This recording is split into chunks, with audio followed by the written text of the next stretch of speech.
आज की बात अब हर शाम सोमवार से शुक्रवार 8:30 बजे से।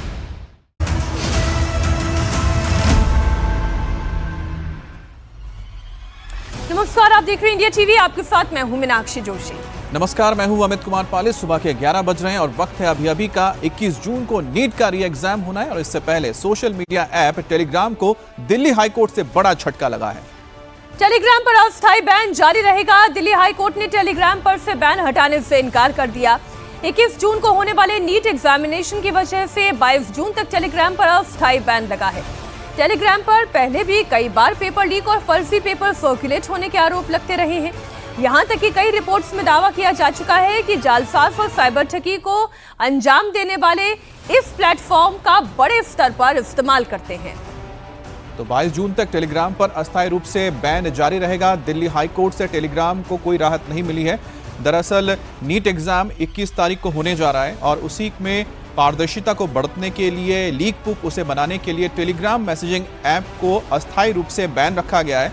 दरअसल इसके पिछले दिनों जो भी लीक की खबरें आई थी या लीक होने की जो भी वारदात हुई थी उसमें टेलीग्राम ऐप का इस्तेमाल किया गया था इन माफियाओं के जरिए जो लीक का काम करते थे। दरअसल इसमें एक फीचर है जिसमें अगर कोई भी फाइल, पीडीएफ फाइल हो, अगर आप इसमें अपलोड करते हैं और उसमें तारीख अगर उस दिन की होती है, मान लीजिए कि आज अगर 19 तारीख है और अगर इसमें 15 तारीख में कोई एक फाइल अपलोड हुआ है और 19 तारीख में मैं उसमें एडिट करके फिर उसमें अगर मैं उसको अपलोड करता हूं तो ये डेट 19 तारीख नहीं बल्कि 15 तारीख ही दिखाती है। तो ऐसे में आप समझ सकते हैं कि कोई भी किसी भी फाइल को अपलोड कर सकता है, बाद में उसका इस्तेमाल ये कहने के लिए कर सकता है कि हमने तो बहुत पहले ही पेपर लीक कर दिया था। और यही वजह है कि इस फीचर की वजह से ही इस मैसेंजर ऐप को इस वक्त अस्थायी रूप से बैन किया गया है। हमारी सहयोगी गौनिका अरोड़ा इस खबर पर दिल्ली से लाइव जुड़ गई हैं। गौनिका, आप जानकारी दें, हाईकोर्ट की तरफ से आज क्या बातें कही गई टेलीग्राम के लिए?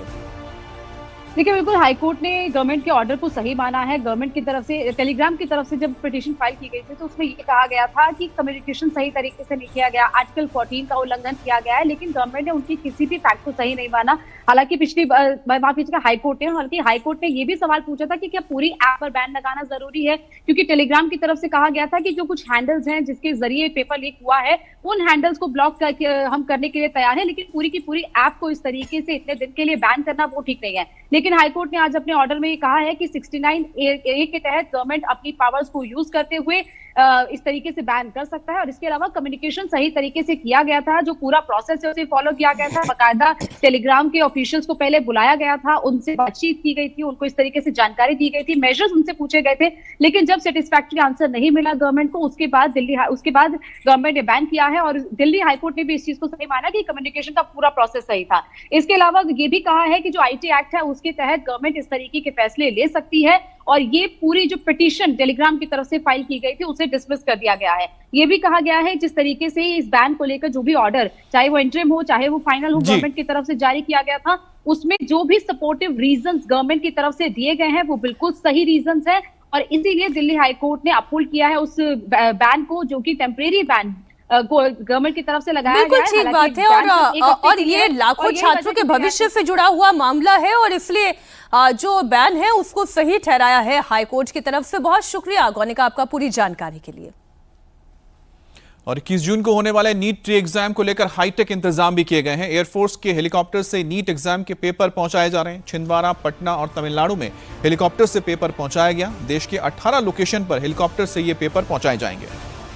ऐसा पहली बार हो रहा है जब नीट पेपर को लेकर इतना सख्त इंतजाम किया गया है। पेपर लीक विवाद के बाद एनटीए ने इस बार परीक्षा में किसी तरह की धांधली ना हो इसके लिए अभूतपूर्व इंतजाम किए हैं। छिंदवाड़ा में इमली खेड़ा हवाई पट्टी पर वायुसेना का एक हेलीकॉप्टर उतरा। इसमें नीट परीक्षा के प्रश्न पत्र थे। वहां पर पुलिस और उसके बड़े अधिकारी मौजूद थे। इसके बाद कड़ी निगरानी में प्रश्न पत्रों को सीलबंद सुरक्षा वाहनों में ले जाया गया। पटना और तमिलनाडु में भी हेलीकॉप्टर से पेपर पहुंचा। परीक्षा से पहले किसी भी तरह की गड़बड़ी या लीक की आशंका को खत्म करने के लिए ट्रांसपोर्टेशन की निगरानी की गई। अब बताया जा रहा है कि प्रश्न पत्र स्ट्रांग रूम में रखे गए हैं जहां हथियारों से लैस पुलिस बल को तैनात किया गया। इसके अलावा आप देख सकते हैं कि किस तरह से वायुसेना के जो तमाम विमान हैं और इन विमानों के जरिए अलग अलग राज्यों में पेपर्स पहुंचाए गए हैं। उसके बाद फिर आगे जैसे ही राज्य में पेपर पहुंचता है तो हेलीकॉप्टर्स का इस्तेमाल किया जा रहा है एयरफोर्स के, ताकि अलग अलग शहरों में फिर आगे पहुंचाया जा सके इन पेपर्स को। और इसकी सिर्फ और सिर्फ एक वजह है, ताकि लीक प्रूफ ये परीक्षा हो और जो स्टूडेंट्स का भरोसा है वो बना रहे।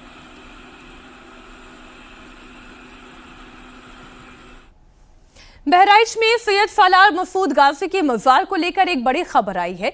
मजार में करोड़ों की चंदा चोरी के गंभीर आरोप लगे हैं। यूपी बीजेपी अल्पसंख्यक मोर्चा के अध्यक्ष कुंवर बासित अली ने दावा किया है कि 20 साल में गाजी सालार की मजार से करोड़ों की हेराफेरी हुई और चोरी की गई। घोटाला हुआ है, पूरे मामले में सपा के लोग शामिल हैं। 14 करोड़ की इनकम दिखाई गई जबकि करोड़ों का चढ़ावा आया। आरोप है कि दरगाह कमेटी और सियासी रसूख वाले लोगों ने जमकर इसमें लूटपाट की। दरगाह कमेटी में सपा के पूर्व विधायक यासिर शाह भी मेंबर हैं। बीजेपी अल्पसंख्यक मोर्चा का आरोप है कि सपा के कई नेता और कार्यकर्ता चंदा लूट के इस पूरे खेल में शामिल हैं। लेकिन अखिलेश यादव खामोश है। मुसलमानों का पैसा लूट कर खाया गया, लेकिन सपा मुखिया ने एक बार भी इस बारे में और इस हेराफेरी के बारे को लेकर कुछ नहीं कहा। हजरत सैयद सालार गाजी मसूद, उनकी एक बहराइच में बड़ी दरगाह है, तो उसमें 20 साल के अंदर हजारों करोड़ का घोटाला हुआ है, जिसमें समाजवादी पार्टी के कुछ पदाधिकारी, कार्यकर्ता और कमेटी के लोग शामिल हैं। मैं अखिलेश यादव जी से कहना चाहता हूं कि बहराइच की दरगाह का भी एक बार पता करें, उस मुद्दे को भी उठाएं, उसकी भी जांच कराएं, उसकी भी SIT कराएं। मैंने माननीय मुख्यमंत्री से मांग की है कि इसकी SIT की जांच करके और जो वक्फ नंबर 19 दरगाह है बहराइच की, उसकी भी जांच हो, उस पर SIT जांच दे और समाजवादी पार्टी का पर्दाफाश हो, क्योंकि लोग चंदा चोर हैं। ये जो चंदा है इस समाजवादी पार्टी के लोगों ने, उसकी कमेटी के लोगों ने, उसके पदाधिकारियों ने चुराया है और मुसलमानों का माल खाया है। इसकी जांच जरूरी है। सालार मसूद गाजी की दरगाह से हजारों करोड़ के चंदा चोरी के आरोप लगे हैं। करीब 20 साल से हेरफेर चल रहा है। आरोप लगने के बाद अब बीजेपी सरकार एक्शन में है। योगी सरकार में मंत्री दिनेश प्रताप सिंह ने पूरे आरोपों को लेकर रिपोर्ट तलब की है। बहराइच के डीएम से 15 दिनों में जांच रिपोर्ट मांगी है और कहा कि जांच रिपोर्ट के आधार पर ही आगे की कार्रवाई होगी। चंदा चोरी के अलावा ठेका देने और दुकानों, मेलों जैसे उगाही के जरिए भी यहां पर आरोप लगाए गए हैं, बनाए गए हैं। और यही वजह है कि मंत्री की ओर से इस बारे में डीएम से रिपोर्ट मांगी गई है। दरगाह हजरत सैयद सालार मसूद गाजी, जिन्हें बहराइच शरीफ भी कहा जाता है, में चढ़ावे, दुकानों, ठेकों, मेलों आदि अन्य मदों से आने वाली धनराशि का बड़े पैमाने पर लूट और गमन हो रहा है और ये लंबे अंतराल से हो रहा है। किसी के द्वारा इस पर कार्रवाई नहीं की गई है। मैंने जिलाधिकारी बहराइच को इस आशय के निर्देश दिए हैं कि 15 दिन के भीतर सारी शिकायतों की जांच करा करके से अवगत कराया जा सके, जिससे इन आस्था के स्थलों पर हो रही लूट की जांच हो और उन पर कार्रवाई हो और जो दोषी हो उन्हें कठोर दंड दिया जा सके। हमारे सहयोगी विशाल प्रताप सिंह इस खबर पर जुड़ गए हैं। ये गड़बड़ झाला पकड़ा कैसे गया, कैसे ये पता चला कि कुछ ना कुछ गड़बड़ी हो रही है, चोरी हो रही है?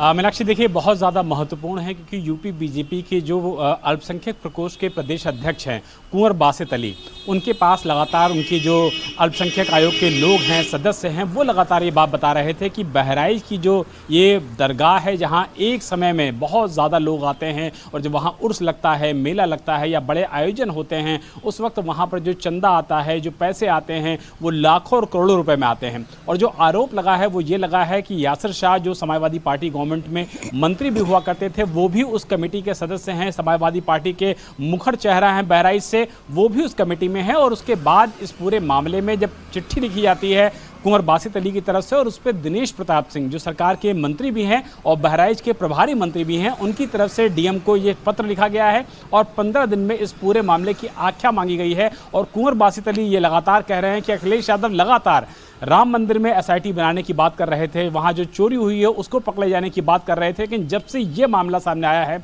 बहराइच का दरगाह का, तब से अखिलेश यादव की तरफ से, समाजवादी पार्टी की तरफ से कोई भी जांच कराने की बात, कोई भी चंदा चोरी की बात नहीं कही गई है। तो इसको लेकर के खास तौर पे न सिर्फ कुंवर बासित अली बल्कि सरकार के मंत्री दिनेश प्रताप सिंह जबरदस्त तरीके से हमलावर भी हैं। और सभी का कहना है कि 15 दिनों के अंदर जब जांच होकर के पूरी रिपोर्ट सामने आ जाएगी तब स्पेसिफिक चीजें निकल के सामने आ सकेंगी कि अगर चोरी हुई है तो उसके पीछे वजह क्या है, और चोरी हुई है तो कितनी हुई है और कब से हुई है।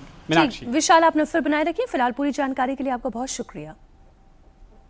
अब सैयद सलार मसूद गाजी की दरगाह पिछले एक हफ्ते से काफी चर्चा में है। 13 जून को आजमगढ़ में सीएम योगी पहुंचे थे। उस दौरान उन्होंने कहा था कि आक्रांताओं के नाम पर कोई आयोजन कार्यक्रम यूपी में नहीं होगा और इसी कड़ी में यहां लगने वाला मेला अब बैन कर दिया गया है। आपको सुनाते हैं सैयद सलार मसूद गाजी को लेकर सीएम योगी ने क्या कहा था। क्या होता था, बहराइच की चर्चा हुई, आयोजन वहां पर आक्रांता सालार मसूद के नाम पर होता था, गाजी मियां के नाम पर होता था। हम लोगों ने कहा कि गाजी के नाम पर नहीं, महाराज सुहेलदेव के नाम पर आयोजन होने चाहिए। किसी विदेशी आक्रांता को सम्मान नहीं मिलना चाहिए। एक गुलामी का प्रतीक है और स्वतंत्र भारत, नया भारत गुलामी की किसी भी चिन्ह को और गुलामी के किसी भी प्रतीक को स्वीकार नहीं करेगा। 5 दिन पहले ओवैसी भी बहराइच पहुंचे थे और यहां लगने वाले मेले पर बैन को लेकर उन्होंने अटैक किया था। मेले पर रोक को लेकर योगी ने कहा कि डीएनए बताएगा कौन बाहरी है। सैयद सालार मसूद गाजी को लेकर लगातार योगी जी उनको विदेशी आक्रांता बता रहे हैं। उनके जो दरगाह पर मेला लगता था उसको भी रोक दिया है। इसको लेकर के मेला क्यों रोक दिया उन्होंने? मेला तो बरसों से लगता था, उसको क्यों रोक दिया? चलिए, लेकिन बता रहे हैं, आप बता रहे हैं कि बाहरी है, वो क्या जाने कि सुहेलदेव का इतिहास क्या है? ठीक है, वो तो डीएनए बताएगा। खबर अयोध्या से है, जहां पर राम मंदिर में चढ़ावा चोरी से जुड़ी हुई जांच अभी तेजी से आगे बढ़ रही है। एसआईटी की टीम लगातार यहां पर जांच कर रही है। चढ़ावा चोरी के आरोपों के बीच आज मुख्यमंत्री योगी आदित्यनाथ अयोध्या पहुंच रहे हैं। सीएम योगी अयोध्या में रामलला के दर्शन करेंगे। लेकिन बड़ी खबर यह है कि योगी के कार्यक्रम से राम मंदिर ट्रस्ट के महासचिव चंपत राय को अलग रखने को कहा गया है। अयोध्या के डीएम चंपत राय की जगह किसी और को भेजने की बात है। इसके पहले जब भी योगी अयोध्या आते थे, चंपत राय उनके दर्शन पूजन का इंतजाम देखते थे, लेकिन आज वो ऐसा करते नजर नहीं आएंगे। आपको बता दें कि चढ़ावा चोरी केस में एसआईटी का गठन किया गया है और चंपत राय से एसआईटी 2 बार पूछताछ कर चुकी है।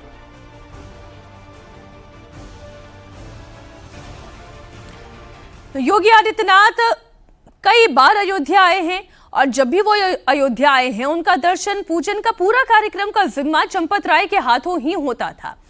लेकिन चूंकि चंपत राय के सहयोगियों के ऊपर ही जांच की आंच है, ऐसे में योगी आदित्यनाथ की उनसे दूरी वाजिब है। अब राम मंदिर चंदा चोरी में एसआईटी की जांच फुल स्पीड में चल रही है। पिछले 4 दिनों में अभी तक करीब 100 लोगों से पूछताछ हुई है। राम मंदिर ट्रस्ट के सदस्य अनिल मिश्रा से भी पूछताछ हुई।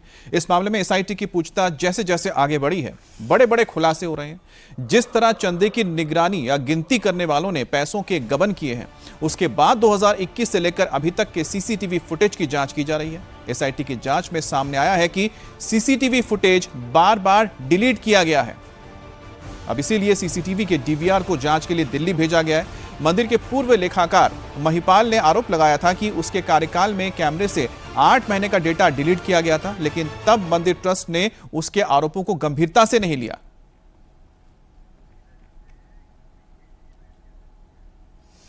इस वक्त योगी आदित्यनाथ अयोध्या में ही मौजूद हैं। वहां से वो क्या बातें रख रहे हैं आपको सुनाते हैं। नमः पार्वती पतिये हर हर।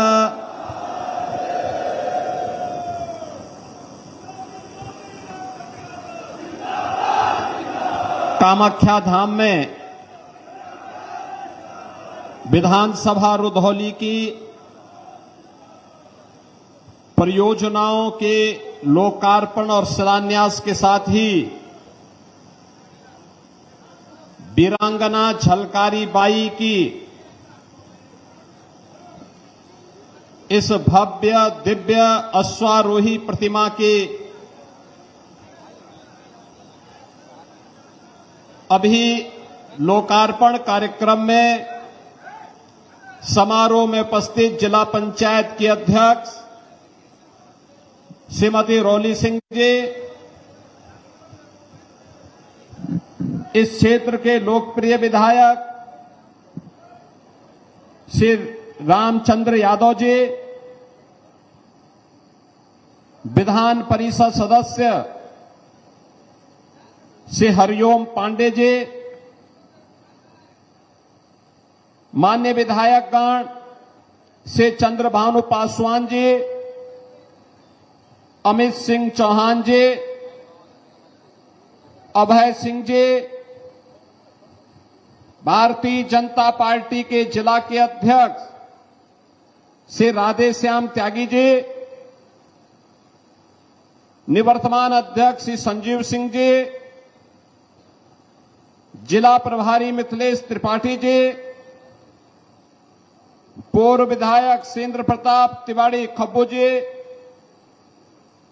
पूर्व विधायक गोरखनाथ बाबा जी, पूर्व विधायक रामू प्रियदर्शी जी, नगर पंचायत अध्यक्ष श्री शीतला प्रसाद शुक्ल जी, ब्लॉक प्रमुख राजीव तिवारी जी, आज के इस कार्यक्रम में उपस्थित भारतीय जनता पार्टी के सभी पदाधिकारीगण, भारी संख्या में रुदौली विधानसभा